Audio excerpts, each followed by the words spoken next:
الحمد لله رب العالمين وصلي وسلم على المبعوث رحمة للعالمين وعلى آله وصحبه أجمعين أما بعد. Aujourd'hui, nous allons donc voir le minhaj, la méthodologie d'al-muwazanat, c'est-à-dire le fait de mentionner les qualités et les défauts de celui dont on met en garde, son but, c'est le but de cette règle, la clarification de sa caducité, ainsi que la réfutation des ambiguïtés de ses adeptes. La question posée à Cheikh Saleh Al-Fawzan hafidhahullah: est-ce que nous sommes tenus de mentionner les qualités de celui contre qui nous mettons en garde? Le Cheikh répond hafidhahullah: non, ne mentionnez pas leurs qualités. Mentionnez seulement l'erreur dans laquelle ils sont tombés. Vous n'êtes pas chargé de leur procurer une tezkiya, c'est-à-dire une recommandation. Ce que vous êtes chargé de faire, c'est d'expliquer l'erreur dans laquelle ils sont tombés, afin qu'ils puissent s'en repentir et afin que d'autres puissent s'en écarter. Fin de la réponse du Cheikh Saleh Al-Fawzan, hafidhahullah ta'ala. Le Cheikh Ali Ramli, hafidhahullah, commente en disant: donc le questionnaire ici dit, dans cette question, est-il nécessaire de mentionner les qualités de ceux dont on met en garde? Et quelle est la signification du minhaj, c'est-à-dire de la méthodologie d'al-muwazanat? Minhaj al-muwazanat signifie que l'on compare entre les bonnes et les mauvaises actions, donc d'une personne. Ainsi, si tu veux mettre en garde contre un innovateur et dire par exemple: un tel est un innovateur kharijite, méfie-toi de lui, prends garde à lui, éloigne-toi de lui, il t'est alors obligatoire de mentionner ses qualités tout en mettant en garde contre ses défauts et en mettant en garde contre lui. Par exemple, si tu dis qu'il est un kharijite, tu dois également dire qu'il est un homme pieux, qu'il prie, qu'il jeûne, qu'il s'acquitte de la zakat, accomplit de bonnes actions et maintient les liens de parenté, etc. C'est ce que nous imposent les gens de la bid'a, les gens de l'innovation. Et c'est cela la signification de manhaj, c'est-à-dire la méthodologie d'al-muwazanat, c'est-à-dire le fait de comparer entre les bonnes et les mauvaises actions, en mentionnant ses qualités ainsi que ses défauts et ses erreurs dans lesquelles il est tombé, par exemple. Et cette méthodologie est une innovation qui a été inventée par les gens de l'innovation afin de se débarrasser du bénéfice et de l'utilité de la mise en garde. En effet, lorsqu'ils ont vu que les gens de la sunna, en mettant en garde contre eux, ont éloigné les gens d'eux, c'est-à-dire des gens de bid'a, et que les gens ont accepté la parole des gens de la sunna à leur égard, ils ont voulu alors se défendre eux-mêmes et défendre ceux qui sont comme eux. Ils ont donc inventé cette méthodologie pour annuler le bénéfice et l'utilité de la mise en garde. Ils ont d'abord essayé de dissuader les gens de mettre en garde contre les gens de l'innovation en disant que cela relevait de la médisance et d'autres choses similaires. Mais lorsqu'ils ont été confrontés aux preuves, comme celles que nous avons mentionnées dans la réponse à la question précédente, ils ont essayé d'avoir recours à un autre moyen. Et ainsi sont les ruses des gens de l'innovation. Et elles sont sans fin. Ils ont donc inventé cette nouvelle innovation, qui consiste à dire que si tu veux mettre en garde contre une personne, tu dois obligatoirement mentionner ses qualités, afin que la mise en garde perde de sa valeur. Et c'est ça leur but, c'est que la mise en garde perde de sa valeur.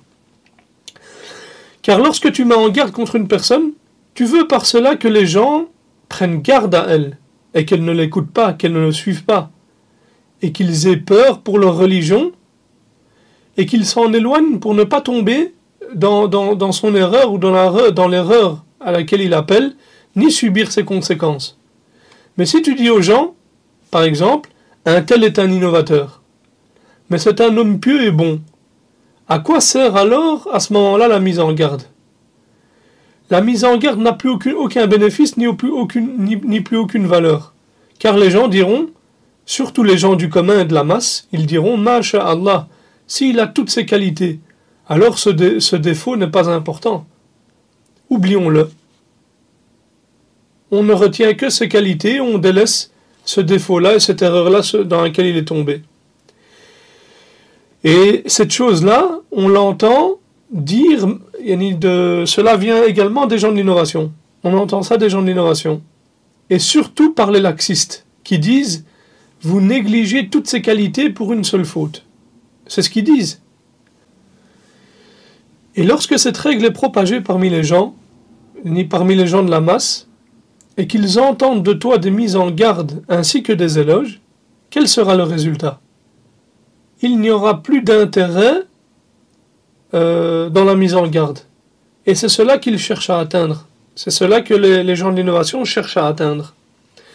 Et il faut savoir que la méthodologie, al-muwazanat, est une méthodologie fausse d'après la sunna du prophète sallallahu alayhi wa sallam et d'après la voie des pieux prédécesseurs, comme nous allons mentionner maintenant. En effet, lorsque Fatima bint Qais est venue au prophète sallallahu alayhi wa sallam, elle a interrogé au sujet de Muawiyah et Abu Jahl. Il a dit, sallallahu alayhi wa sallam, quant à Muawiyah, il est pauvre, il n'a pas d'argent. Et Abu Jahl, c'est un homme qui frappe les femmes.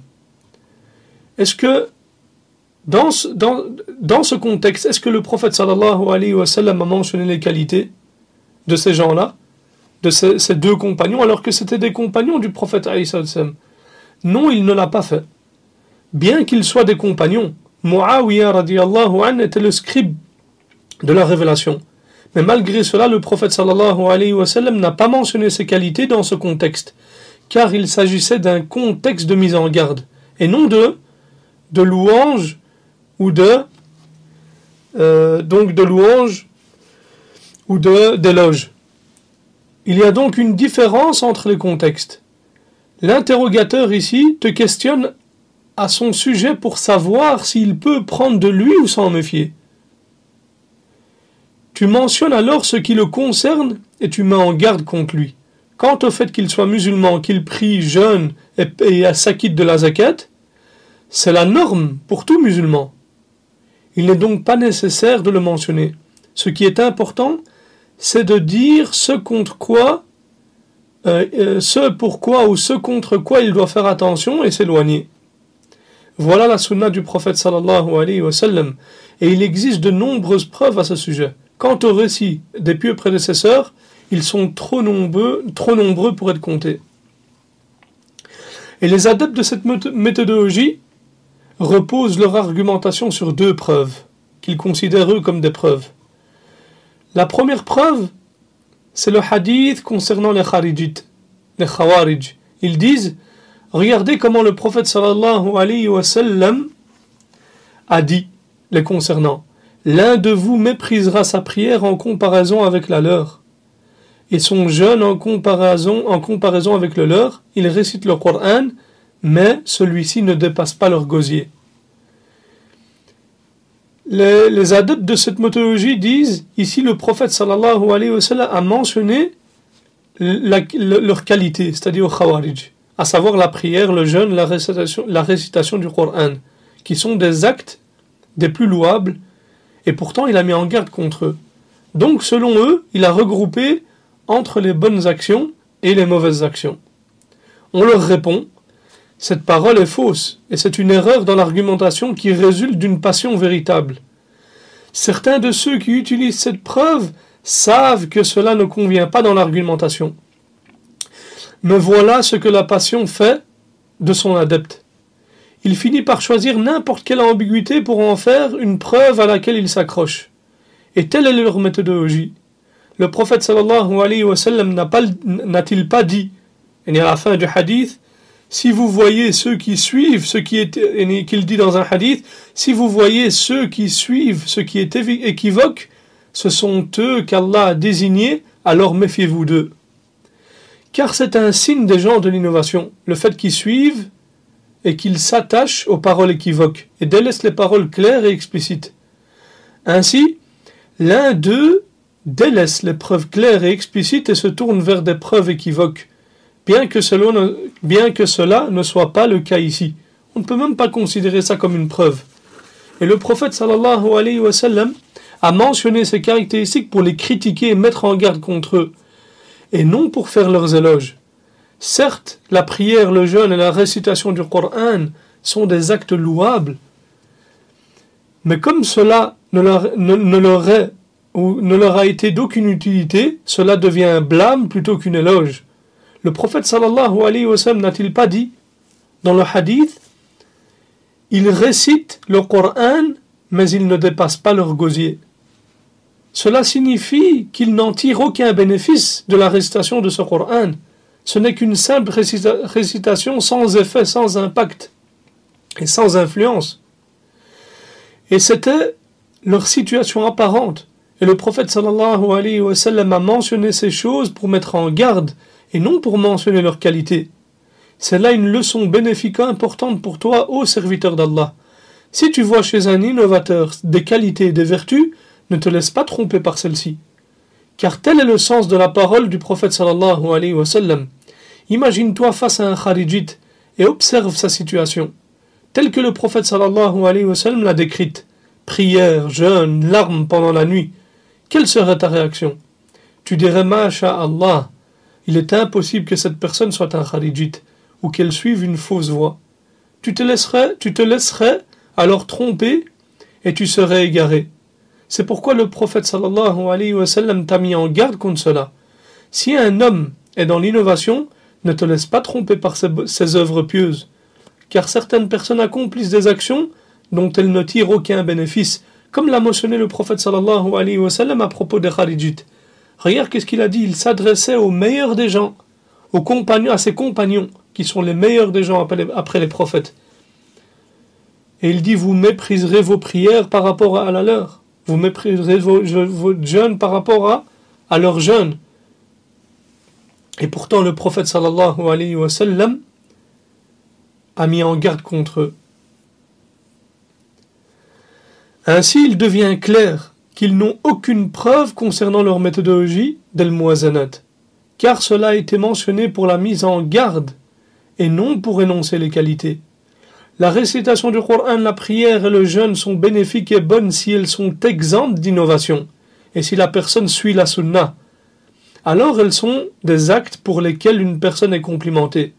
Cependant, si ces actes ne sont pas conformes à la sunna, ils ne sont pas bénéfiques, ce qui signifie que la personne n'est ni complimentée ni suivie pour cela. Cela ne signifie pas pour autant que ces actes seront annulés ou ne seront pas acceptés auprès d'Allah. On ne dit pas ça. À moins que l'innovation ne soit une innovation qui rend son auteur mécréant. Ce qui nous importe ici, c'est de comprendre que si nous voyons un innovateur et savons qu'il est dans l'innovation, nous ne devons pas être trompés par ses bonnes actions, même si nous le voyons accomplir de bonnes œuvres. Quant à leur deuxième preuve, sur laquelle ils reposent leur argumentation, elle repose sur le fait que certains savants, lorsqu'ils écrivent la biographie des rapporteurs du hadith, parmi les gens de l'innovation et autres, ils mentionnent leurs qualités et leurs défauts. Ou bien parfois, certains savants mentionnent les qualités et les défauts de certains narrateurs. Nous avons déjà répondu à cela en disant « Le contexte est différent. Pourquoi parles-tu de cette personne ? Si c'est pour mettre en garde contre un innovateur, alors tu ne trouveras jamais les pieux prédécesseurs mentionner ses qualités. En revanche, s'il s'agit d'une biographie, comme l'a fait Dhahabi dans son livre Siyar, on y mentionne ses qualités et ses défauts, car il s'agit simplement de faire sa biographie. Le fait de faire une biographie signifie que tu mentionnes une partie de sa vie et que tu fais connaître cette personne aux gens. C'est tout ce qui est visé par cela. Il ne s'agit pas, dans ce contexte, de mettre en garde, mais simplement de rapporter la biographie d'une personne. Et le contexte est donc différent. Lorsque tu parles du narrateur, c'est à propos de son aptitude à transmettre, et non pour parler de son innovation ou mettre en garde contre celle-ci. Car l'homme peut être fiable en lui-même, mais avoir quelques faiblesses dans la mémorisation. Les savants disent alors que l'homme est pieux, vertueux et bon, mais il a tel ou tel défaut. Afin que les choses soient claires pour toi et que tu saches si tu dois accepter ou non son hadith, Et ce contexte est donc tout autre que le premier. Ainsi, tu comprends que la raison pour laquelle on parle sur une personne est ce qui te permet de savoir quand il est permis de mentionner les qualités et quand cela ne l'est pas.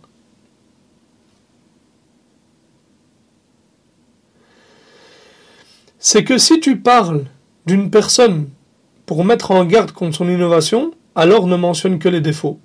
Quant au fait de t'obliger à mentionner les qualités dans ce contexte est une méthodologie innovée qui a pour but de rejeter la mise en garde. Et il reste un dernier point sur lequel je veux attirer l'attention. Quelqu'un pourrait dire, est-ce que vous rendez vaines les bonnes actions de l'innovateur qui est tombé dans une seule innovation ? Est-ce que vous rejetez tout le bien qu'il a accompli, le prêche, la da'wa, et tout cela à cause d'un seul mal et d'une seule erreur ? On lui répondra, ne sous-estime pas cette question. Un seul sujet peut te condamner à l'enfer éternel.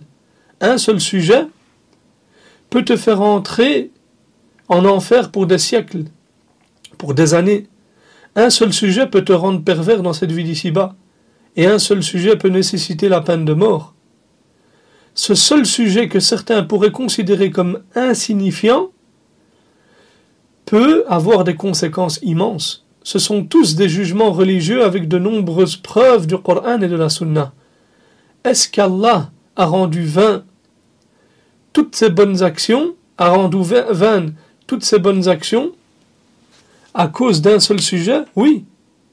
Est-ce de l'injustice? Non. C'est la vraie justice. Et voici quelques exemples. À ce propos, Aïcha radiallahu anha demanda au prophète sallallahu alayhi wa sallam en disant: Ô messager d'Allah, Abdullah ibn Jud'an, durant la période de la Jahiliya, était généreux avec les invités, affranchissait les prisonniers, maintenait les liens de parenté et maîtrisait le dialogue. Je lui ai donc fait des éloges. Cela lui sera-t-il bénéfique? Le prophète sallallahu alayhi wa sallam a répondu: non, cela ne lui profitera pas, car il n'a jamais dit un seul jour: ô Allah, pardonne-moi au jour du jugement. Donc toutes ces bonnes actions ont été rendues vaines à cause d'une seule chose, un seul sujet, et cela concerne la mécréance et la foi. Et c'est la même chose pour le shirk. Si une personne vient, qu'elle a un bon comportement avec ses voisins, qu'elle a un bon comportement avec un tel, qu'elle maintient un lien de parenté, qu'elle nourrit les pauvres et autres, mais qu'elle fait du shirk, elle sera, à cause d'un sujet, cela rendra vaines toutes ses actions. Quant aux musulmans, qu'a dit le prophète sallallahu alayhi wa sallam au sujet de la tête des Khawarij, qui est Dhul Khuwaysira? Il dit: il surgira de la progéniture de cet homme dont vous mépriserez vos prières par rapport à la leur. Et le prophète sallallahu alayhi wa sallam a mis en garde contre cet homme, bien qu'il soit musulman et prie. Malgré cela, il a mis en garde contre lui, car toutes ses bonnes actions ont été affaiblies par l'innovation que commettront ceux qui viendront après lui. Et les Khawarij ont un seul grand péché, l'autorisation de verser le sang des musulmans. C'est un seul péché. Mais qu'a dit le prophète sallallahu alayhi wa sallam à leur sujet? Si je les rencontre, je les tuerai comme ont été exterminés le peuple de Ad. Et malgré ce qu'il a mentionné de leurs prières, de leurs jeûnes et de leur lecture du Coran, il a dit: si je les rencontre, je les tuerai comme l'a été le peuple de Ad. Et il a dit également: ce sont les chiens de l'enfer. Alors, où sont passées toutes ces bonnes actions dont vous parliez? Faites attention, qu'Allah vous bénisse, à cette nouvelle innovation qui est apparue. Ils vous disent: regarde ces bonnes actions et ces œuvres. Non, ceci est une erreur, et ceci est faux. Avec la mécréance, toutes les bonnes actions sont annulées, et ne sont d'aucune utilité. Et avec une innovation qui relève de la mécréance, c'est pareil. Quant à l'innovation qui ne fait pas sortir de l'islam, elle affaiblit ses bonnes actions. Ce qui nous importe dans cette vie d'ici-bas, c'est de préserver la religion d'Allah pure et intacte, et de protéger les croyances des musulmans des égarements. c'est ce qu'Allah nous a imposé et c'est ce qu'il a imposé aux musulmans. Qu'ils prennent garde aux gens de l'innovation afin de rester sur le droit chemin et pour que le droit chemin reste clair, limpide et pur sans confusion. Allah dit dans le Coran, traduction du sens rapproché, afin que périsse, après avoir reçu une preuve manifeste, celui qui devait périr, et que vive, après avoir reçu une preuve manifeste, celui qui devait vivre. Notre devoir est donc de laisser ce droit chemin clair, pur et intact, de faire connaître aux gens ces imams, et de les mettre en garde contre ceux qui égarent les gens de ce chemin, parmi les gens de l'innovation et de l'égarement. Et telle est notre religion, et c'est ce sur quoi nous sommes, suivant ainsi, dans cela, la voie de nos pieux prédécesseurs,